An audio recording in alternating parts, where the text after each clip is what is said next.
तो आज जो है मैं आपको परचेज एंड स्टोर ऑफिसर का syllabus, interview criteria, empanelment list criteria या फिर ऐसा कर सकते हैं जो आपको थंबनेल पे दिख रहा है, उन सारी चीज़ों के बारे में बहुत अच्छा से बताने वाला हूं। और ये मैं आपको बता दूं कि ये चीज़ आपको एडवर्टाइजमेंट में नहीं है, ये मैं DRDO के वेबसाइट से ही बहुत ढूंढने के बाद ये सारा चीज़ मैंने पता किया है। और जब मैं देखा कि ये बहुत इसमें कन्फ्यूजन है तो मैं एक दो लोग तो पहले कमेंट किया था कि सर इस पर भी वीडियो बनाइए, तो मुझे लगा नहीं, बनाना बहुत ज़रूरी है क्योंकि इसका जो क्राइटेरिया दिया है सिलेक्शन, इम्पैनलमेंट और सिलेबस का पास होने का, वो बहुत कॉम्प्लिकेटेड जैसा दिया हुआ है। ठीक है, तो इसलिए मैंने इसके ऊपर वीडियो बनाया और बना रहा हूँ। तो अगर पसंद आए तो लाइक ज़रूर करें और शेयर ज़रूर करें। अगर सब्सक्राइब नहीं किए हैं तो सब्सक्राइब भी ज़रूर करें। तो आज परचेज एंड स्टोर ऑफिसर से संबंधित बता रहा हूं, तो मैं शुरू करता हूं। मल्टीपल चॉइस क्वेश्चन बोले तो MCQ पार्ट ए से पार्ट सी तक है। इसमें कुल 4 पार्ट रहेगा और 104 प्रश्न रहेगा। तो पार्ट ए से लेकर करके पार्ट सी तक तो मल्टीपल चॉइस क्वेश्चन रहेगा और पार्ट डी में डिस्क्रिप्टिव रहेगा। ठीक है, अब रही पार्ट ए की बात। पार्ट ए में आपको टोटल 36 प्रश्न रहेगा, जिसमें आपको 40% मार्क्स लाना जरूरी है। अब पार्ट ए में क्या रहेगा सब्जेक्ट्स, तो इसमें general studies, quantitative reasoning, ETC रहेगा। अब पार्ट बी की बात करते हैं। पार्ट बी में आपको कुल मिलाकर 32 प्रश्न रहेगा, बोलते 32 मल्टीपल चॉइस क्वेश्चन। इसमें भी आपको 40% मार्क्स लाना होगा। और इसका सब्जेक्ट की बात करें तो ये जो है इंग्लिश ग्रामर रहेगा, जो कि ग्रेजुएट लेवल का रहेगा। पार्ट सी की बात करें तो इसमें 36 प्रश्न रहेगा। ऊपर ध्यान दीजिएगा, पार्ट ए में 36, पार्ट बी 32 और पार्ट सी 36। 36 दूना 72 और 32 8 कितना हो गया, 36 दूना 72 तो 7 3 10, 104 क्वेश्चन हुआ ना। तो पार्ट सी में भी आपको जो है 40% मार्क्स लाना है। पार्ट सी जो है आपको डोमेन नॉलेज से संबंधित है। डोमेन नॉलेज तो बोले तो यहाँ देखिए लिखा हुआ question relating to purchase and store covering of subjects. अब जो है मटेरियल मैनेजमेंट है, ये वेबसाइट में के ऊपर ही लिखा हुआ, वेबसाइट में जो नोटिफिकेशन दिया हुआ उसी में लिखा हुआ है कि कौन कौन सा सब्जेक्ट से आएगा। तो आपको ज़्यादा पढ़ने की ज़रूरत नहीं है, जो लिखा हुआ वही पढ़ना है। मटेरियल मैनेजमेंट से आएगा। मटेरियल मैनेजमेंट अब जो है ये मटेरियल मैनेजमेंट के अंतर्गत इन्वेंट्री मैनेजमेंट भी आता है, लेकिन यहाँ पे इस तरह से इसका लिखना मुझे समझ में नहीं आया। ठीक है, लेकिन एक बात मैं आपको सलाह देना चाहूँगा कि इन्वेंट्री मैनेजमेंट जब स्पेशली लिखा है तो इन्वेंट्री मैनेजमेंट पर आपको ज़्यादा फोकस करना चाहिए। मतलब इसका जो है ये मतलब आपको जब परीक्षा दीजिएगा तो उसमें इन्वेंट्री मैनेजमेंट से बहुत ज़्यादा प्रश्न रहेगा। और मैं एक इसका 2016 का पेपर भी देख रहा था, तो रियली में देखा कि इन्वेंट्री मैनेजमेंट से बहुत ज़्यादा क्वेश्चन दिए हुए। ठीक है, और ये दोनों चीज़, मटेरियल मैनेजमेंट और इन्वेंट्री मैनेजमेंट से रिलेटेड वीडियो आपको मेरा वीडियो ही सफिशिएंट हो जाएगा, मेरा चैनल पे अवेलेबल है। आपको मतलब जितना प्रश्न चाहिए मटेरियल मैनेजमेंट से 50% फ्री ऑफ कॉस्ट में भी डाला हुआ है और 100% क्वेश्चन पेड वर्जन में, जो कि मल्टीपल चॉइस क्वेश्चन है, रूल वाइज नहीं है क्योंकि ये गवर्नमेंट बुक है नहीं मटेरियल मैनेजमेंट। तो ये जब मतलब कि ये इसका जो है रूल वाइज मैं बना नहीं सकता हूँ, तो ये मल्टीपल चॉइस क्वेश्चन है। आप 199 रुपये का मेंबरशिप लेकर के भी आप फिर मतलब पेड वर्जन वीडियो देख सकते हैं 100%। 500 क्वेश्चन से ज़्यादा नहीं होगा। ऐसे तो जब मैं अपलोड किया था तो उस समय शायद 350 क्वेश्चन टोटल मिला के हुआ था, लेकिन और भी मैं छानबीन कर रहा हूँ। इसरो का भी जो प्रीवियस क्वेश्चन है उसको भी मैं इंक्लूड कर रहा हूं, तो उसको अभी इस वजह से मटेरियल मैनेजमेंट का वीडियो अभी डाल नहीं रहा हूं, लेकिन आने वाला टाइम में 1-2 दिन या 5 दिन में मैं डालूंगा और भी जो वीडियो बाकी है। ठीक है, अब जो है तीसरा दिया है import and export policy and procedures. ये संभवतः MBA के सिलेबस से लिया गया है। और जो है इसके बाद duties and taxes central and state से रिलेटेड दिया हुआ है। तो आपको मेरे समझ से GST के बारे में पढ़ लेना चाहिए, वो संभवतः काफ़ी हो जाएगा। इसके बाद यहाँ एक दिया है कॉन्ट्रैक्ट एक्ट, और उसके बाद दिया है सेल ऑफ गुड्स एक्ट, ठीक है। देखिए, क्योंकि जब अगर आप परचेज ऑफिसर बनते हैं तो उसमें कॉन्ट्रैक्ट एक्ट भी आता है, कहीं कहीं एनुअल मेंटेनेंस कॉन्ट्रैक्ट एक्ट आता है, तो ये सारा आता है। इस वजह से जो है इन्होंने कॉन्ट्रैक्ट एक्ट के बारे में लिखा है, लेकिन जनरल फाइनेंशियल रूल्स के बारे में नहीं लिखा है। पता नहीं क्यों नहीं लिखा है। जबकि यूपीएससी स्टोर ऑफिसर का एग्जाम कंडक्ट करता है तो GF 2017 जरूर मेंशन करता है, और मटेरियल मैनेजमेंट भी, ठीक है। अब इसके बाद जो है 8-7 में चलते हैं, तो एक प्रोक्योरमेंट है, तो इससे संबंधित वीडियो मेरा चैनल पे डाला हुआ है।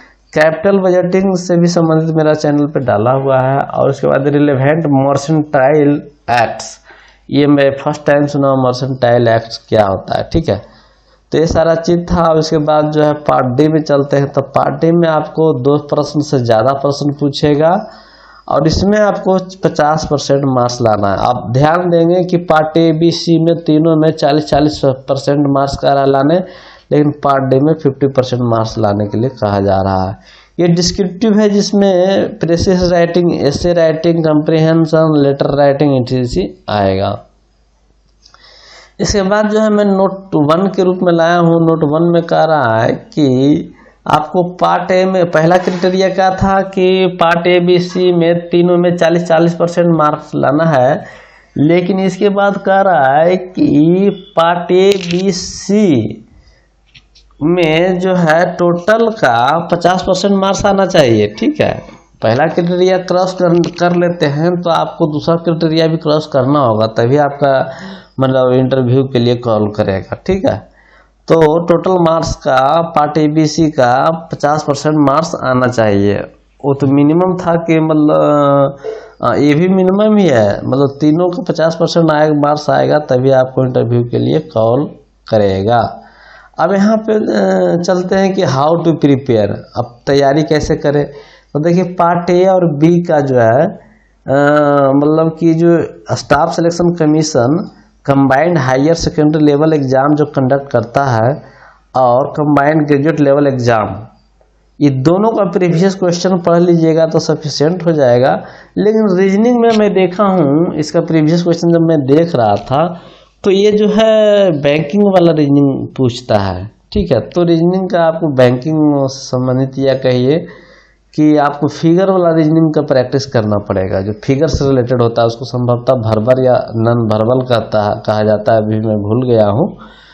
अब जो है पार्ट सी की बात करें तो पार्ट सी की तैयारी जो है अभी स्पेशली अभी एट दिस मोमेंट इस पी प्रोक्योरमेंट से रिलेटेड और कैपिटल बजटिंग से related, material management and inventory management से रिलेटेड मेरा वीडियो सफिशिएंट हो जाएगा। मेरे चैनल पे अवेलेबल है, फ्री ऑफ कॉस्ट वर्जन में भी है और पेड वर्जन में भी है। तो फ्री ऑफ कॉस्ट में ज़्यादा क्वेश्चन नहीं मिलेगा, ये तो मतलब कि आपको बेटर लगे तो आप 199 वाला सब्सक्रिप्शन लेकर भी काम चला सकते हैं, ठीक है।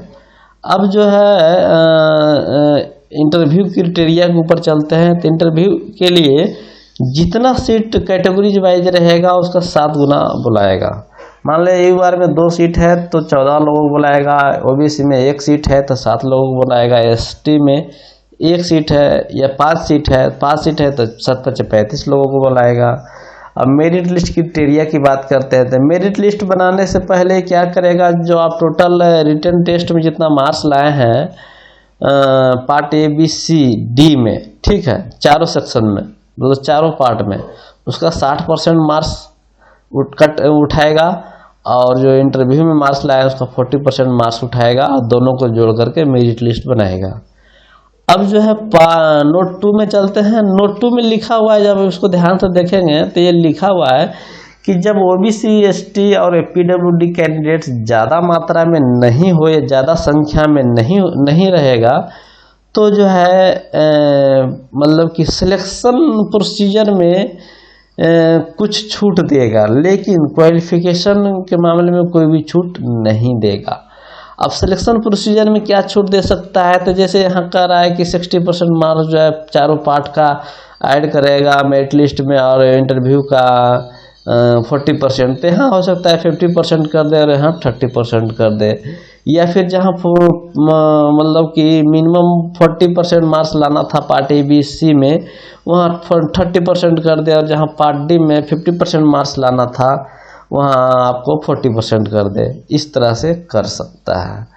अब रही empanelment oblique waiting list criteria की बात, तो इसमें क्या है कि देखिए मेरिट लिस्ट बना कैसे रहा है, आपका चारों section part A B C D में 40% मार्क्स लाने का रहा है और इंटरव्यू का 40% मार्क्स जोड़ेगा, लाने नहीं का रहा, मतलब कि मेरिट लिस्ट बनाएगा तो चारों पार्ट का ए बी सी डी का 60% मार्क्स और इंटरव्यू का 40% मार्क्स जोड़ करके मेरिट लिस्ट बनाएगा।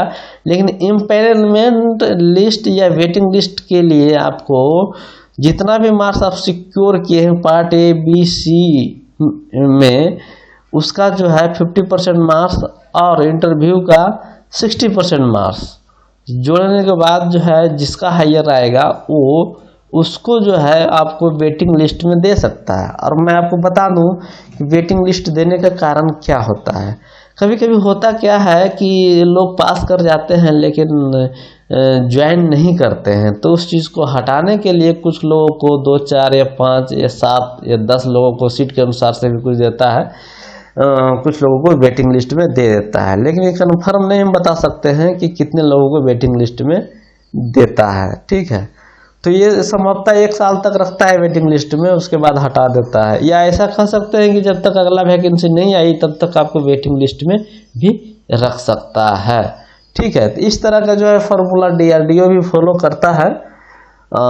तो ये था सारा चीज़ था। तो मैं आपसे फिर रिक्वेस्ट कर रहा हूँ कि अगर मेरा चैनल को सब्सक्राइब नहीं किए हैं तो सब्सक्राइब जरूर करें। थैंक्स फॉर वॉचिंग और शेयर भी करें।